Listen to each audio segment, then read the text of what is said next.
Olá, turma! Nós somos o Grupo K da disciplina de Metodologia Científica e o nosso trabalho é sobre o potencial terapêutico e segurança da cannabis medicinal no tratamento da dependência em crack. O crack é uma das formas de consumo da cocaína. Ele resulta do processamento do cloridrato de cocaína com outras substâncias, gerando um produto em forma de pedras. Os efeitos do fumo dessas pedras são intensos e imediatos devido à rápida absorção, causando euforia e hiperatividade. No entanto, esses efeitos são tão curtos quanto intensos. A forte depressão no sistema nervoso central após o término desses efeitos gera ansiedade, paranoia, fadiga, irritação, entre outros sintomas negativos. Com isso, o usuário sente a necessidade de voltar a fumar para aliviar os sintomas, o que leva ao craving. O craving, também chamado de fissura, é o desejo intenso por determinada substância, uma vontade urgente de repetir os efeitos da droga, causado pelo uso do crack, assim como por outras substâncias viciantes. Estudos sobre esse tema são, portanto, de extrema relevância científica e social, considerando que o crack é a terceira substância ilícita mais consumida no Brasil, afetando mais de 1 milhão de pessoas. Além disso, há uma carência de terapias aprovadas, e o tratamento da dependência costuma se restringir a intervenções psicossociais, que podem não ser eficazes quando utilizadas isoladamente, dado o impacto severo do uso do crack. Mas por que a cannabis medicinal surge como uma possibilidade relevante no tratamento da dependência em crack? O canabidiol, CBD, componente não psicoativo da cannabis medicinal, possui propriedades atrativas para o tratamento de muitas condições. Isso porque ele pode atuar como ansiolítico, antipsicótico e modulador do sistema de recompensa cerebral, que são fatores fundamentais na abordagem dos transtornos por uso de substâncias dependogênicas. Estudos recentes já indicam efeitos promissores do uso do CBD na redução do craving, na neuroproteção e no tratamento de transtornos psiquiátricos associados ao uso de drogas ilícitas, incluindo crack. Nosso objetivo, portanto, é analisar as evidências científicas disponíveis até o momento sobre o uso da cannabis medicinal, em especial o CBD, no manejo da dependência em crack, com enfoque nos mecanismos de ação, aplicações clínicas, benefícios, limitações e lacunas na literatura. Com isso, buscamos contribuir para o desenvolvimento científico e apoiar futuras pesquisas sobre a abordagem dessa condição. Esse trabalho consiste em uma revisão narrativa da literatura sobre o uso da cannabis medicinal como intervenção terapêutica para a dependência em crack. Para isso, adotamos duas estratégias de busca, ambas no periódico CAPES. Na primeira estratégia, combinamos as palavras-chave e os operadores cannabidiol, or cannabis, and state of the art, or neuroprotection, aplicando filtros para o período de 2015 a 2025 e idioma inglês. O objetivo foi a busca de artigos de contextualização. Portanto, os critérios de exclusão foram o uso recreativo da cannabis e o uso da cannabis medicinal não relacionado ao crack. Após a leitura de títulos e resumos, selecionamos 2 artigos do total de 347 resultados.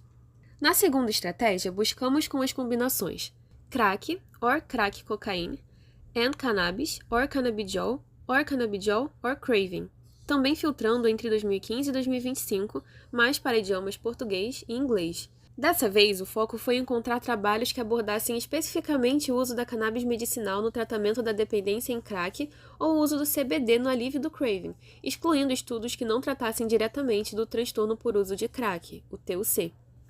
Após a triagem dos títulos e resumos, selecionamos 5 artigos entre 72 resultados. Não houve duplicatas em nenhuma das estratégias. Esse fluxograma ilustra as estratégias adotadas, incluindo ainda a inserção manual de 3 artigos, com base no conhecimento prévio dos autores. Além disso, utilizamos inteligência artificial, ChatGPT modelo 4o, como ferramenta de correção gramatical e de legibilidade. Nessa tabela estão representados os resultados da nossa revisão. Primeiramente, Monju Perrice et al. Conduziram um estudo sobre o uso do canabidiol em modelos animais e humanos com transtornos por uso de substâncias. Foi constatado que o CBD apresenta, de fato, um perfil de segurança promissor, além de propriedades neuroprotetoras, como a prevenção de convulsões induzidas pela cocaína. A dosagem ideal, porém, permaneceu incerta, já que a administração de 300 mg de canabidiol não foi capaz de reduzir o craving em pacientes com TUS.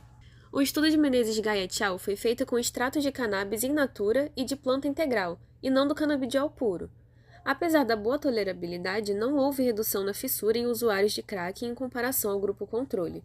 Morissette et al. cujo artigo focou na análise do CBD em marcadores inflamatórios em usuários de crack, também não relataram diminuição no craving, apesar da redução dos níveis de marcadores inflamatórios, como a interleucina 6 e o fator de crescimento endotelial vascular. O artigo de Campos et al., por sua vez, uma revisão geral dos efeitos do canabidiol em pacientes com transtornos neuropsiquiátricos, destacou propriedades do CBD promissoras para manejo de transtornos por uso de crack, tais como ação ansiolítica, antidepressiva, antipsicótica, neuroprotetora e redutora de estresse oxidativo. Na revisão de Pisante et al. Sobre os efeitos farmacológicos do CBD, destacaram-se a modulação de sistemas neurotransmissores, redução da ansiedade e ação neuroprotetora. Galassi et al. Analisaram o potencial terapêutico dos medicamentos prescritos para dependentes de crack. O canabidiol foi um destaque entre os demais, mas ainda em caráter preliminar.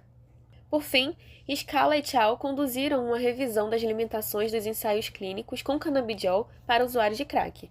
O CBD não demonstrou superioridade evidente sobre o placebo, apesar do bom perfil de segurança e efeitos terapêuticos relevantes.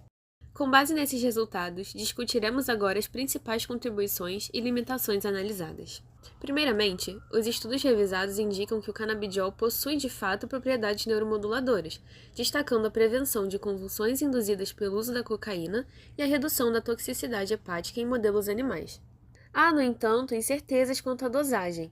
A administração de 300 mg de canabidiol via oral não foi eficaz na redução do craving, possivelmente devido ao pico de concentração plasmática do CBD ser lento em relação à imprevisibilidade do consumo do crack, o que leva à recomendação de 2 doses diárias. Além disso, diarreia e náuseas foram relatados como efeitos colaterais. Assim, conclui-se que o canabidiol é potencialmente útil em casos leves, mas se mostra insuficiente para quadros graves se usado isoladamente. Quanto ao uso da cannabis in natura ou derivados da planta inteira, houve sim um bom perfil de segurança, porém sem eficácia na redução do craving. Contudo, seu uso mostrou-se especialmente relevante na redução de danos associados ao uso do crack, devido à ação moduladora de processos inflamatórios. Assim, o CBD tem potencial para integrar estratégias de redução de danos. Além disso, o canabidiol demonstrou propriedades neuroprotetoras, além de efeitos ansiolíticos, antidepressivos e antipsicóticos. Esses efeitos parecem ser mediados por diferentes alvos farmacológicos, como a ativação de receptores de serotonina do tipo 5-HT1A, relacionados à regulação da ansiedade e do humor, e dos receptores PPAR-gama, que influenciam a regulação da expressão gênica envolvida na resposta inflamatória. Ele também modula indiretamente o sistema endocannabinoide, associado à sinalização neuronal e manutenção da homeostase do sistema nervoso, e contribui para a atenuação do estresse oxidativo, o que reforça seu potencial neuroprotetor. Também é importante ressaltar que o CBD pode ser útil no enfrentamento de sintomas de abstinência e recuperação de dependentes de crack. Fica claro que o canabidiol se mostrou promissor na atenuação de diversos sintomas, como ansiedade, irritabilidade, alucinações e insônia em casos mais graves, entre outros. Tal evidência se torna ainda mais relevante quando lembramos que os fármacos mais comumente prescritos para esses pacientes demonstram eficácia limitada. Nesse cenário, o canabidiol apresenta uma alternativa terapêutica promissora diante das características apresentadas. Possui alta segurança no geral, potencial para a redução de sintomas de abstinência e de craving, ação neuroprotetora e a ausência de efeitos psicoativos, os quais poderiam agravar os quadros dos pacientes. Isso não exclui, porém, as limitações do uso clínico do CBD.